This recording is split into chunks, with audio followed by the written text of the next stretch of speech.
ગીર સોમનાથ જિલ્લામાં આતંક મચાવનારો દીપડો સકંજામાં આવી ચૂક્યો છે। ગીર ગઢડાના વાડી વિસ્તારમાંથી દીપડો પાંજરે પુરાયો। ફેરડા ગામના વૃદ્ધને ફાડી ખાનાર દીપડો પાંજરે પુરાયાની શક્યતા છે। 5 દિવસ પહેલા ફેરડા ગામે વૃદ્ધાને દીપડાએ ફાડી ખાધાની આશંકા। દીપડાના બ્લડ સેમ્પલના પરીક્ષણ બાદ સત્ય હકીકત સામે આવશે। દીપડાના બ્લડ સેમ્પલના પરીક્ષણ બાદ તે માનવભક્ષી છે કે નહીં તે સ્પષ્ટ થશે। તો દીપડો પાંજરે પુરાયો છે। ગીર ગઢડાના વાડીમાંથી આ દીપડો પાંજરે પુરાયો છે।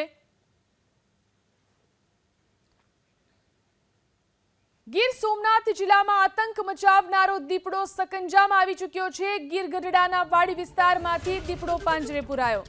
ફેરડા ગામના વૃદ્ધને ફાડી ખાનાર દીપડો પાંજરે પુરાયાની શક્યતા છે।